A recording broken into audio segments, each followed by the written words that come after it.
we're not going to go.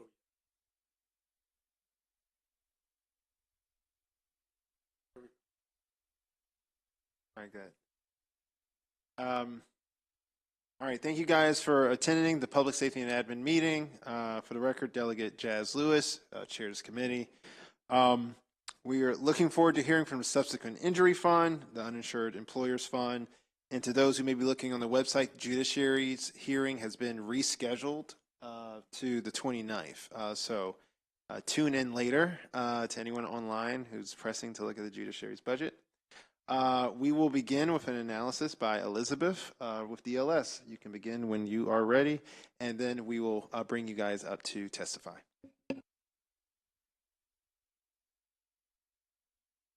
Thank you very much. I'll start with the Subsequent Injury Fund, or SIF. This fund compensates workers who've had a workplace injury that worsened a pre-existing condition. On page 1 of the analysis, you'll see the fiscal 25 allowance increases about 8% to $3.1 million. This agency's budget is special funds that come from a 6.5 assessment on certain awards and settlements made by the Workers' Compensation Commission. And this funding covers operational costs and the money to compensate eligible workers.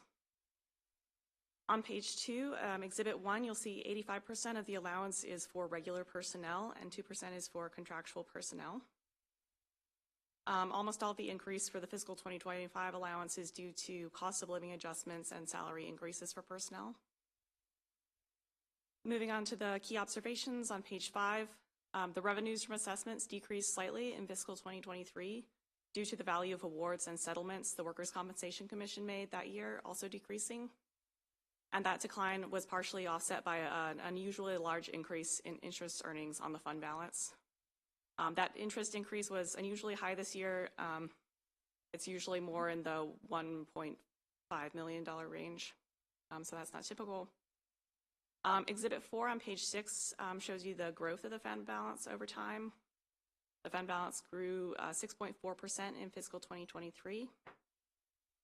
You may notice there's a slower growth in fiscal 2021. That was the year that the legislature reduced the assessment from 6.5% to 5.5% for that year only. And that 1% was diverted to the Uninsured Employers Fund to assist with its declining fund balance. The most recent actuarial study of the fund was in January 2022.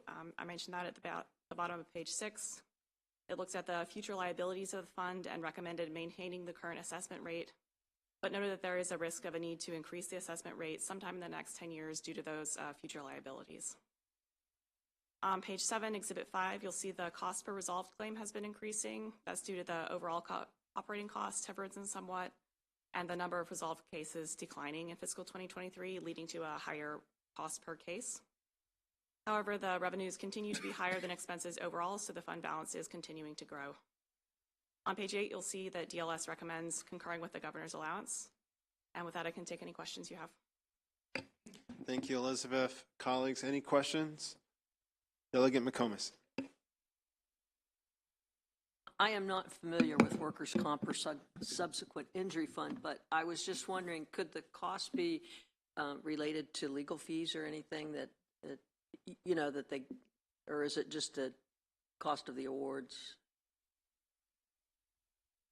You mean the amount they bring in assessments? So that, as far as I know, that's entirely due to the value of the awards that Workers' Compensation Commission sets. So the awards are just increasing because of the seriousness of the injury? As far as I know, I think the number of cases that Workers' Compensation Commission sees every year is going to vary, and then the amount that is determined to be appropriate in that award or settlement. Okay, thank you. Thank you. Any further questions for Elizabeth? We appreciate your analysis. Director Dodd and team, please approach, and you guys can begin when you're ready. Also, good to see you. Good to see you, sir.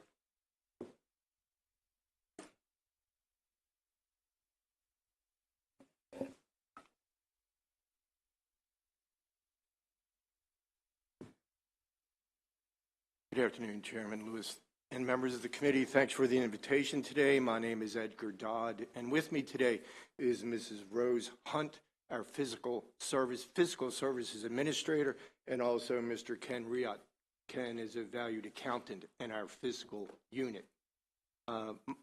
We thank Ms. Waybell for her analysis, and we agree with her conclusions.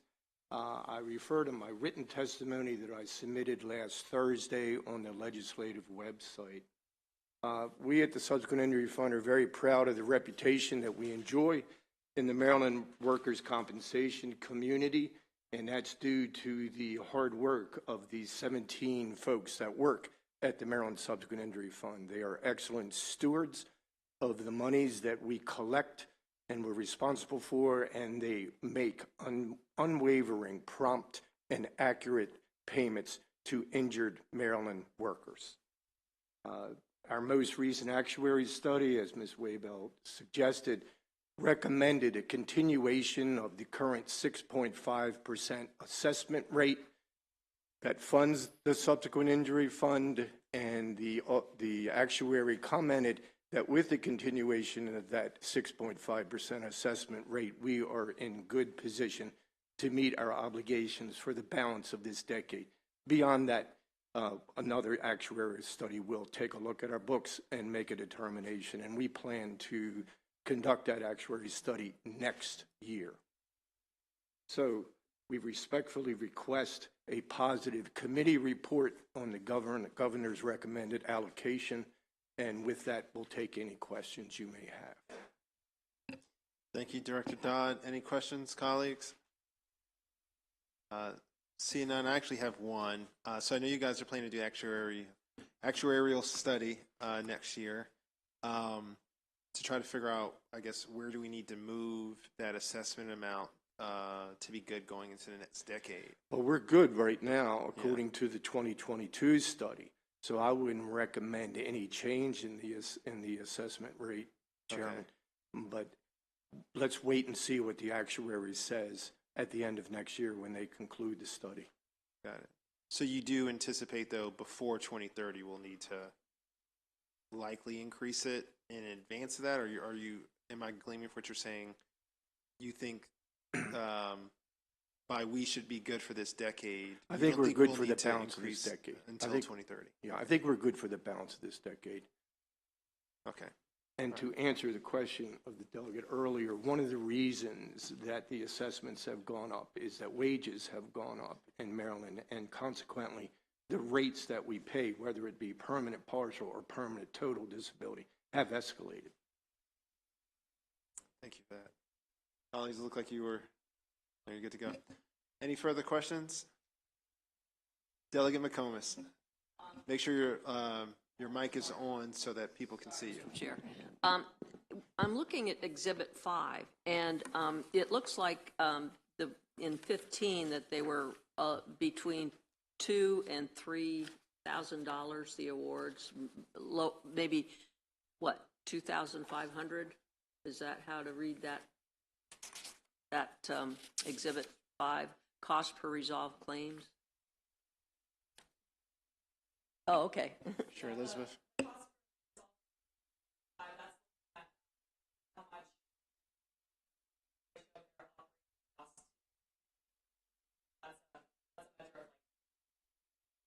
Oh, so it's not. Oh, okay. All right. Because it looks like the administrative cost has doubled in, it looks like less than 10 years. I mean, or beyond, because I guess on, basically it was almost $5,000 as opposed to, $2,500. Right. It was, 3,800 in 2022, and then 4,000, about 400 in 2023. So they have gone up, yes. So, okay. So if that is not the cost of the award to the individual, that's the administrative cost. Have they had a larger burden of cases, or? Looking at, I don't mean to exclude you all, but would you like to? I know at least looking at the past year, they had a lower number of cases, and then their administrative costs for staff and for building and things like that, those stayed flat, and the number of cases declined, so that the cost per case was a little bit higher. So at least I didn't look all the way back. I could certainly look into that, but at least in the past year, that was what it looked like to me was causing that. Well, I guess, does that, basically what we have on Exhibit 5, does that really tell us what's going on as far as what's happening with the subsequent injury fund? Now, remember, I'm new to the budget, so. It gives you, a sense of, I guess, the administrative productivity. It doesn't really tell you whether the cost per claim is going up because the administrative costs are really increasing more than they should be, or just because there's a dip in cases. Well, I guess if what I'm wondering is, you indicated that they've had less claims in the last years or year or two, and yet the cost of administration's gone up significantly. I don't understand that. Yeah, well, their number of staff have stayed the same, and the staff get the cost of living increases and salary steps and things like that. It's the cost of the employees that have gone up in their salaries and benefits. I believe that's, at least in this fiscal year, that's the primary driver of cost, is just those typical cost of living adjustments and salary adjustments. Okay. All right. Thank you. Director Dodd, do you want to add anything to that? Okay. It is the administrative costs, meaning personnel costs, and also the rates that we pay. Each year, the permanent, partial, and permanent total disability rates, as determined by the Maryland Workers' Compensation Commission, goes up. We are paying fewer claims, but we're paying more than we have in years past. So, okay, but I guess what I was I'm trying to get my head around the cost per resolved claim to your cost of administering that and taking care of it, as opposed to the actual claim itself. I'm trying to disaggregate the cost to the subsequent injury fund, your personnel and your paper, and just running the subsequent injury funds, versus the cost of the folks that are receiving the funds that they are to receive for their subsequent injury. Mm-hmm. You don't disaggregate those two? I think they're intertwined, and you have to consider both costs when you're talking about what our cost is per claim. It's our operation cost plus what we pay. Do you have anything to add to that, Rose? Well, okay. So do you figure out how much your employee has to work on a particular claim per hour, or what? How do you determine that the cost has gone up? Well, we know that our salaries have gone up. Okay. We know but if that. you have fewer claims, and I assume you haven't had any more personnel, correct? No. Okay. We do not have additional personnel. So basically, you're just saying that it's just the cost of your employees because their salaries have increased because you don't have a lot of turnover.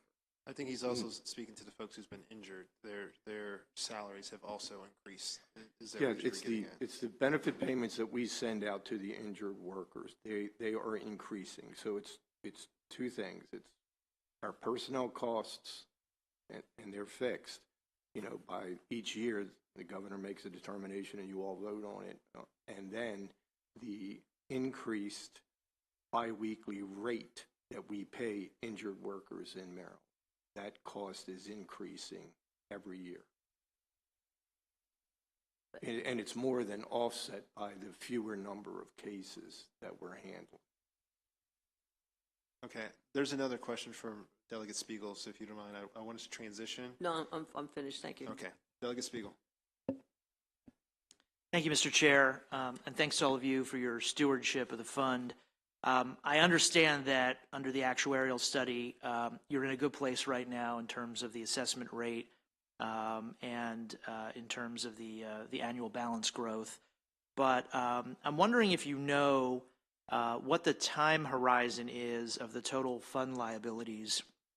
I think the actuary report says estimates between 315 and 550 million over time, and I'm just wondering, is that a time horizon of 30 years, 50 years? And you may not know the answer to that question. That's fine. I'm just sort of curious. No, I can't give you a direct answer to that question. We have current liabilities that we're paying, and most we're paying for a fixed period of time. They're the permanent partial cases. The permanent total disability cases, they are lifetime payments. We have future pay liabilities because we don't pay simultaneously with the insurance companies. Once the insurance company finishes their obligation, then the subsequent injury fund picks up our payments. Great, thank you. Okay, any further questions for SIF? All right, I understand there may be some offline follow-up if questions are not answered. We would be happy to get with you, Delegate, if you'd like, and we can talk at a time of your convenience and try to answer your questions hopefully better than we did today, because I think there's still some misunderstanding here. You're welcome. No, well, at your convenience. At your convenience. Mm-hmm. All right, that would definitely be appreciated. Thank you guys so much. Thanks for making the journey over here to Annapolis. It's good to see you. And throughout the year, of course, if you guys have any concerns, feel free to reach out to me or to anyone in the committee. We'll be a resource. All right, next we're going to transition to the Uninsured Employers Fund, or UEF. And we're going to start with a DLS analysis by Elizabeth, and then Michael Burns, the ED, you can approach once she is done. Thank you, Mr. Chair.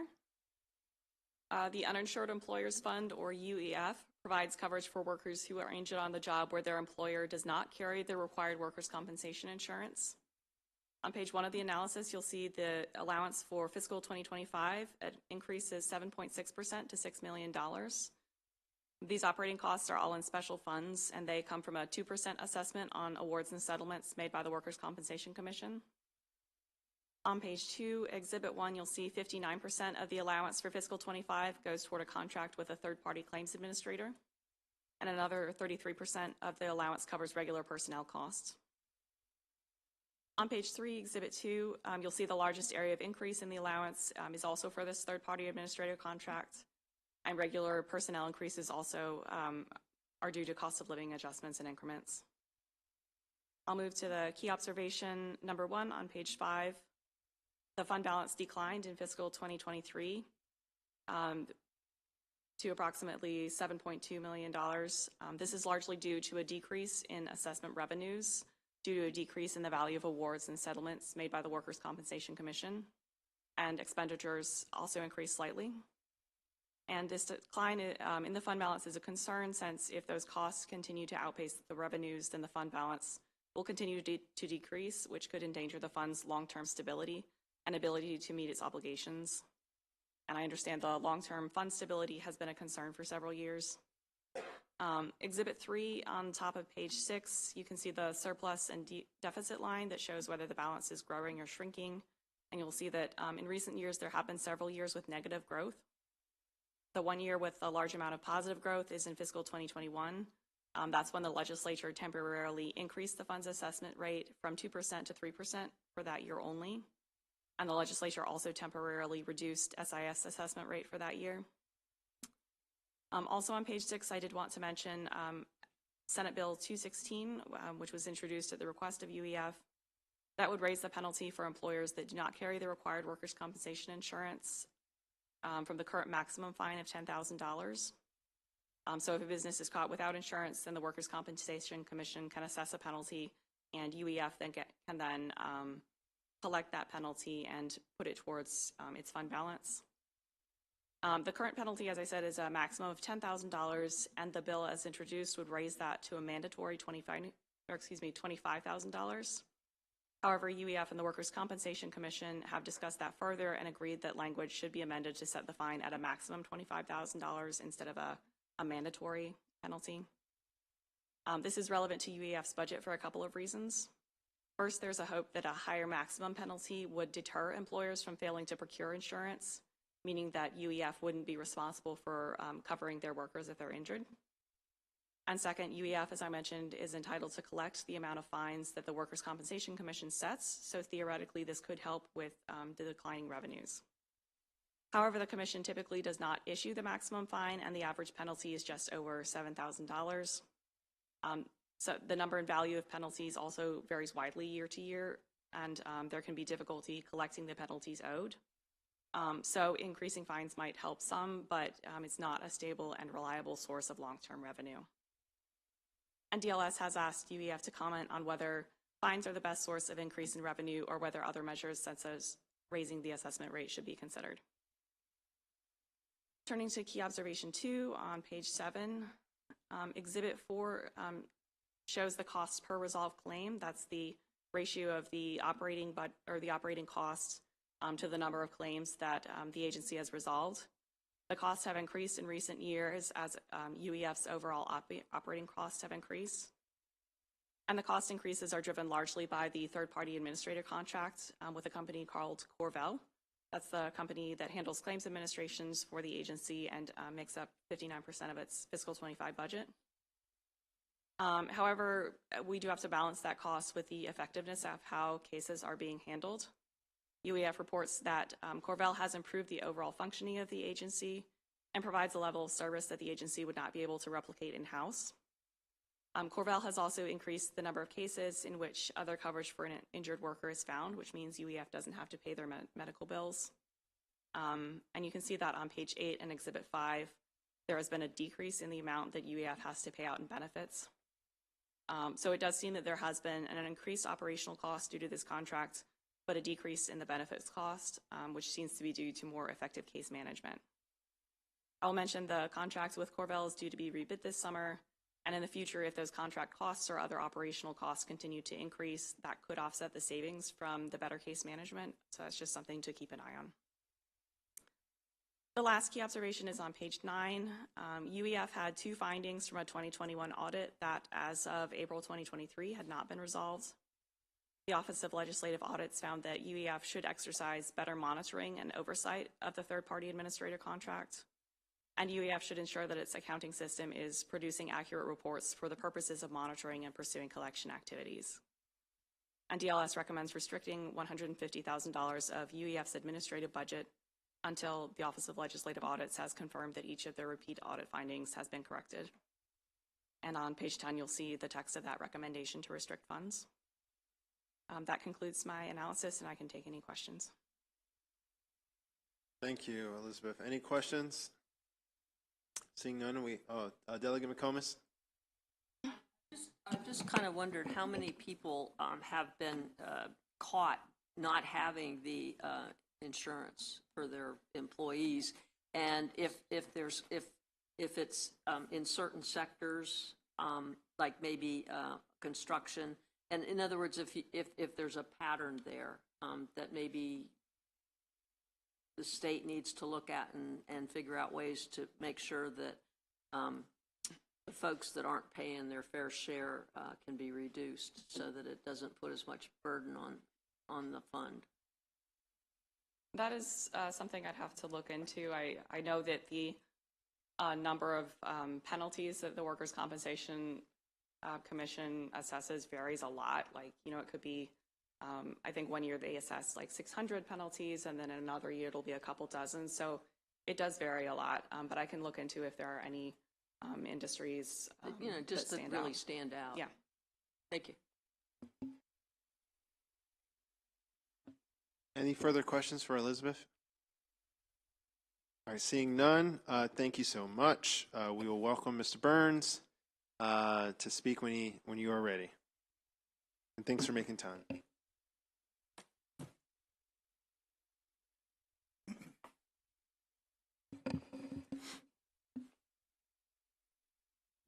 Good afternoon, Mr. Chair, members of the committee, staff. My name is Michael Burns. I am the director of the Maryland Uninsured Employers Fund. The Maryland Uninsured Employers Fund is an integral but completely unknown part of the workers' compensation program in Maryland. I will tell you all in one sentence how workers' compensation works, which is a very simple and very successful program. Employees give up the right to sue their employer if they're hurt, and in exchange, employers agree to have insurance to take care of them if they are injured. And that is how workers' compensation works. Very simple, very successful. It has been described repeatedly in reference materials I've read as the most successful social program in world history. And when it works great. Unfortunately, for whatever reason, often employers do not have the required insurance, and employees get injured, and there is no other coverage, and the Uninsured Employers Fund comes into play to pay on the orders of the Workers' Compensation Commission that the employers should pay. Now, those payments include both compensation for lost wages, which is manageable, but also their medical costs, and that is one of the major differences between the Subsequent Injury Fund and the Uninsured Employers Fund. They do not pay for medicals, and we do.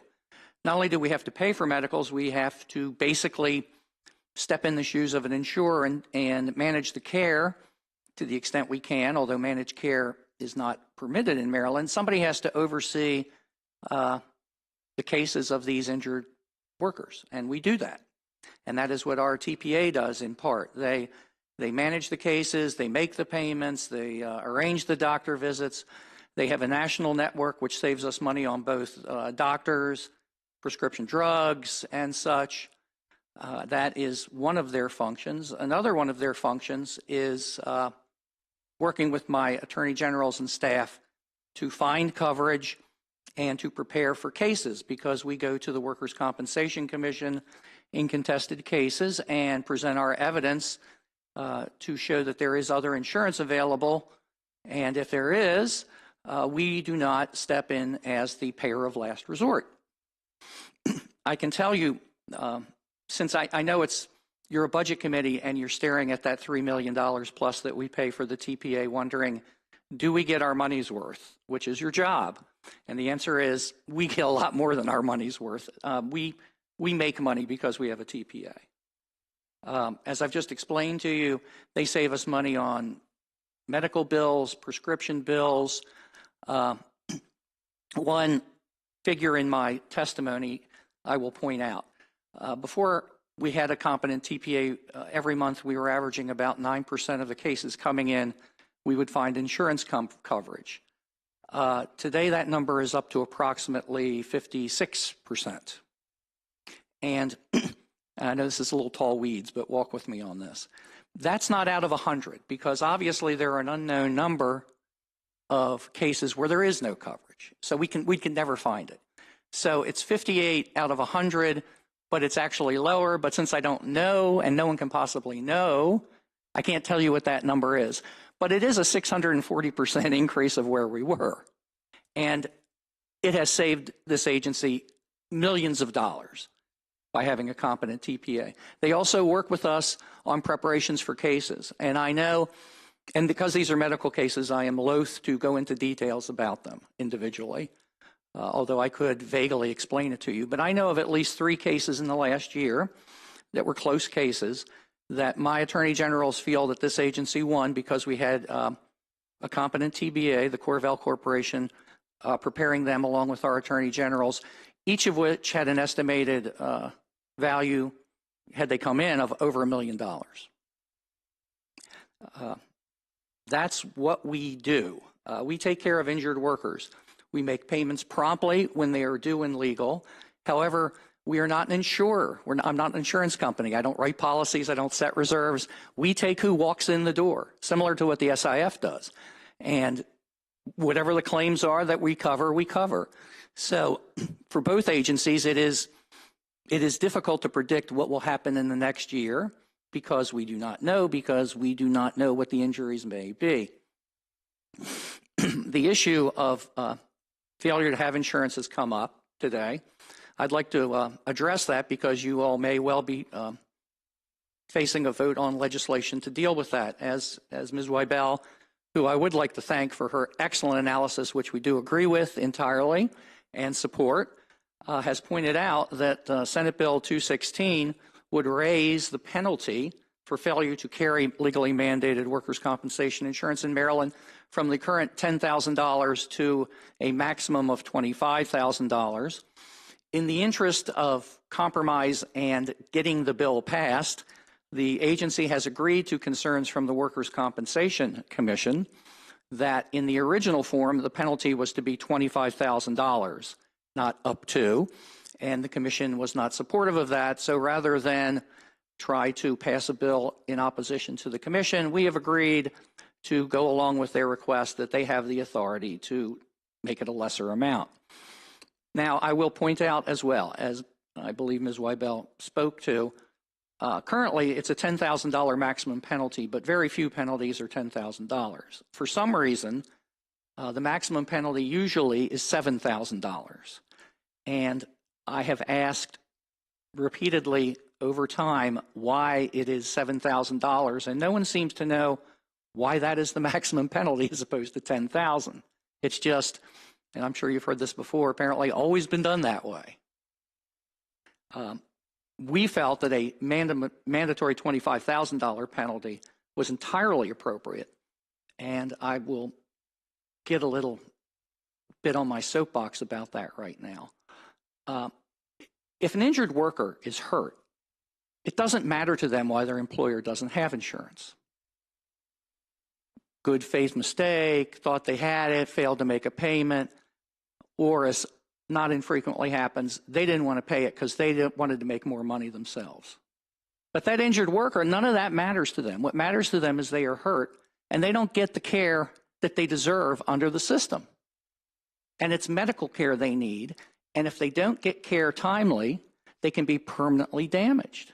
And there's nothing I can do about that and nothing you can do about that except to try to make sure that insurance is obtained by all employers. The Senate requested, and it was in the Joint Chairman's report, a report from this agency about this issue of penalties and what the national structure was for that. And I would urge you, if you are interested, to certainly go to our website and also wherever those reports end up when I send them in here about that. But I can tell you that one of the things I've done is a chart of 25 or 28 different states, and you will be stunned how low Maryland's penalty is. It is, especially for a state that is so progressive about protecting workers. $10,000 is ridiculous. It's ridiculous, and it doesn't work, and it does need to be looked at. And I think that report would give you a lot of information on why we suggested $25,000. I hope the Senate will approve that bill. I hope it'll come to the House. I hope this body will approve it.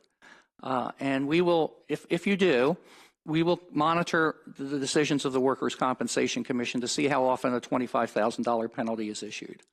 And I will tell you, because I'm always as honest as I can be with the legislature, that should this agency feel the penalty is not being applied appropriately, we will let the Moore administration know, and we will ask for legislation to make it a mandatory $25,000 penalty, regardless of what the Workers' Compensation Commission may say.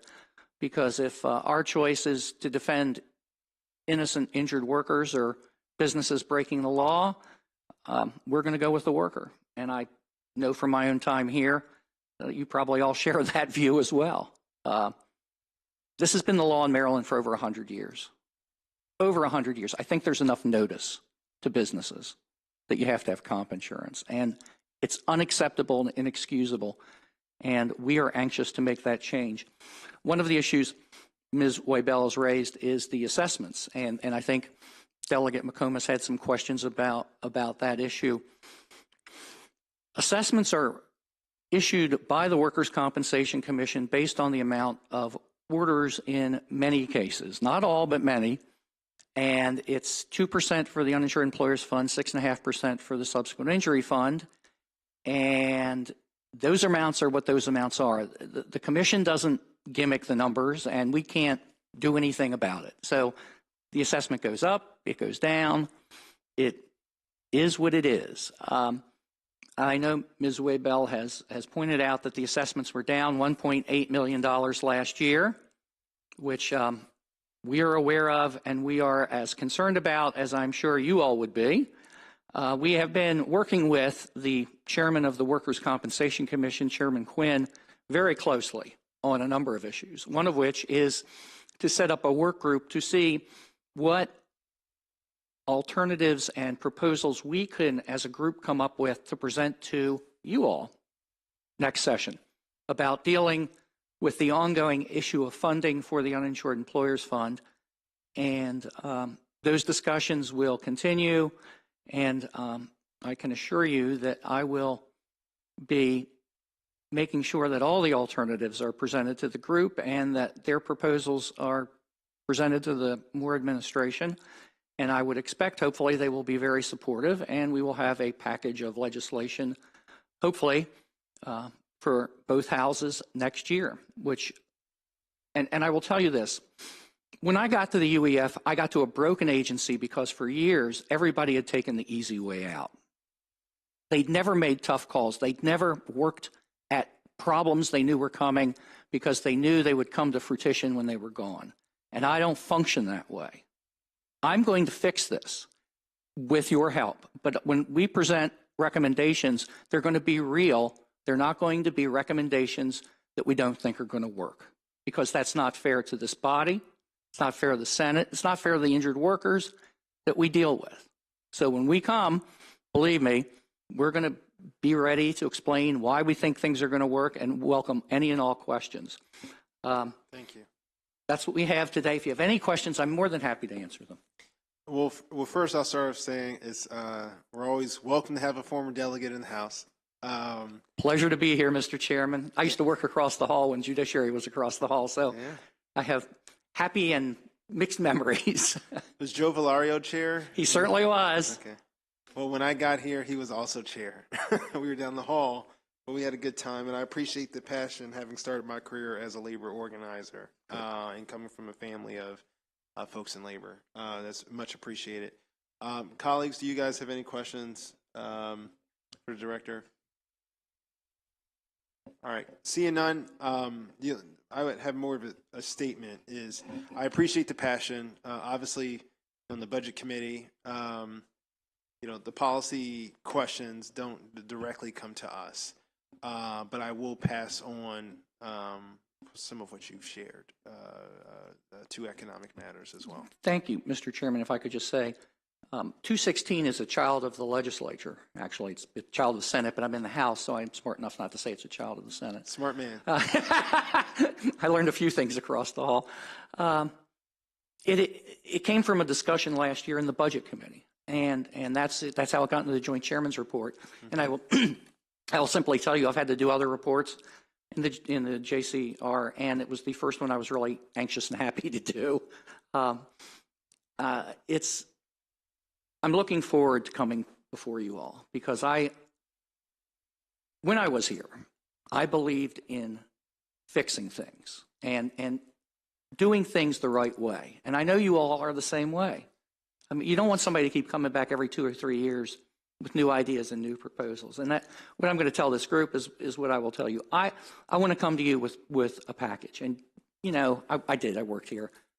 Do with it what you will, but we're going to have some really good ideas in there. And I think together you will see not only effective recovery of the fund's balance, but you will see enforcement mechanisms that can get that job done and protect people.